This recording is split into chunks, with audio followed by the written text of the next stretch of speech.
ಇವರು ನಮ್ಮ ವಿನಾಯಕ ಜಾಧವ್ ಅವರು ನಮ್ಮ ಅಳಿಯಂದರು ಮೂಲತಃ ಗಜೇಂದ್ರಗಡ ನಿವಾಸಿಗಳು.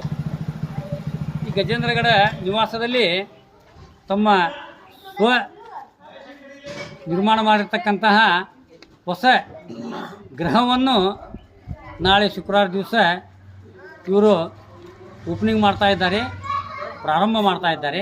ಮತ್ತು ಇವರ ವೃತ್ತಿ ಶಿಕ್ಷಣ, ಅಂದರೆ ಶಿಕ್ಷಕರು, ಗುರುಗಳದಾರ. ಇವರು ಗುರುಗಳು ಅಂತಂದ್ರೆ ಭಾಳ ಮಂದಿ ಗುರುಗಳದಾರ. ಆದ್ರೆ ನಾನು ಏನೈತಲ್ಲ ಇಂಥ ಗುರುಗಳು ನಾನು ನೋಡಿಲ್ಲ. ಯಾಕಂದ್ರೆ ಇಲ್ಲಿವರೆಗೆ ಬಡ ವಿದ್ಯಾರ್ಥಿಗಳಿಗೆ, ಅನಕ್ಷರಸ್ಥರಿಗೆ ಮತ್ತು ಅನಾಥರಿಗೆ ಒಂದು ಪೆಂಡಾಲನ್ನು ಹೊಡೆದು ಆ ಪೆಂಡಾಲಿನ ಆವರಣದಲ್ಲಿ ಆ ಹುಡುಗರಿಗೆ 40ರಿಂದ 50 ಸಂಖ್ಯೆ ಇರ್ತಕ್ಕಂಥ ಹುಡುಗರಿಗೆ ಅಲ್ಲಿ ಕುಂಡ್ರಿಸಿಕೊಂಡು ವಿದ್ಯಾರ್ಜನೆಯನ್ನು ಇಲ್ಲಿವರೆಗೆ ಮಾಡ್ಕೊತ ಇವರು ಬಂದಿರತಕ್ಕಂಥ ಒಬ್ಬ ಮಹಾನ್ ಗುರುಗಳಂದ್ರೆ ತಪ್ಪಲ್ಲ. ಮಹಾನ್ ಗುರುಗಳಂದ್ರೆ ಏನಾರ ಸ್ವಲ್ಪ ಅದಕ್ಕೆ ಕಿಮ್ಮತ್ತು ಕೊಟ್ಟಂಗೆ ಆಕೈತಿ. ಮತ್ತು ಎಷ್ಟು ವರ್ಷ ಆತ್ರಿ ಈಗ? 4 ವರ್ಷ. ಸುಮಾರು 4 ವರ್ಷದಿಂದ ಅವರಿಗೆ ನಾಷ್ಟಾ, ಮಧ್ಯಾಹ್ನದ ಊಟ, ಸಾಯಂಕಾಲದ ಊಟ ಕೊಟ್ಟು ಏನೈತಲ್ಲ ಈ ಶಿಕ್ಷಣವನ್ನು ಅವರಿಗೆ ಉಚಿತವಾಗಿ ಕೊಡ್ತಾ ಇವತ್ತಿನವರೆಗೂ ಅವರು ಬಂದಿದ್ದಾರೆ. ಮತ್ತು ಅವರಲ್ಲಿ ಇವತ್ತು ನಾವು ಸಂದರ್ಶನ ಮಾಡ್ತಾ ಇದ್ದೇವೆ.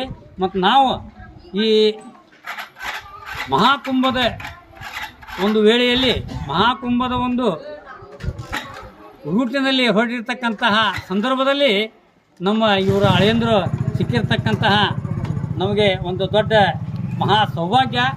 ಹೀಗಾಗಿ ಅವರಲ್ಲಿ ನಾನು ವಿನಂತಿ ಮಾಡ್ಕೊತೀನಿ, ನಿಮ್ಮ ಅನುಭವಗಳನ್ನು ನಮ್ಮಲ್ಲಿ ಹಂಚಿಕೊಳ್ಬೇಕು.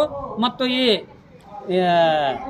ಗಜೇಂದ್ರಗಢದಲ್ಲಿ ಇರ್ತಕ್ಕಂತಹ ಮಹಾನ್ ಇತಿಹಾಸ, ಶಿವಾಜಿಯ ಇತಿಹಾಸ ಮತ್ತು ಪೂರ್ವಜರ ಇತಿಹಾಸ ಇರ್ತಕ್ಕಂತಹ ಏನನ್ನೋದು ವಿಷಯವನ್ನು ನಮಗೆ ಬಿಚ್ಚಿಟ್ಟು ನಮಗೆ ತಿಳಿಸ್ಬೇಕಂತಂತೇಳಿ ನಾನು ಅವರಲ್ಲಿ ವಿನಂತಿಯನ್ನು ಮಾಡ್ಕೊತೇನೆ. ಹರಿ ಓಂ, ಜೈ ಶ್ರೀರಾಮ್. ನಮ್ಮ ಮಾವನಗರ ಆಗಿರ್ತಕ್ಕಂಥ ಮಹೇಂದ್ರಕರ್ ಅವರ ಈ ಒಂದು ಕುಂಭಮೇಳಕ್ಕೆ ಸುದೀರ್ಘವಾದಂಥ ಒಂದು ಪ್ರಯಾಣಕ್ಕೆ ಮೊದಲಿಗೆ ಶುಭಕರವಾಗಲಿ. ಅವರ ಯಶಸ್ಸು ಅವ್ರಿಗೆ ಮುಟ್ಟತಕ್ಕಂಥ ಎಲ್ಲ ಯಶಸ್ಸು ಸಿಗಲಿ ಅಂತ ನಾನು ಅವರಲ್ಲಿ ದೇವರಲ್ಲಿ ಪ್ರಾರ್ಥನೆ ಮಾಡ್ತಾ ಧನ್ಯವಾದ.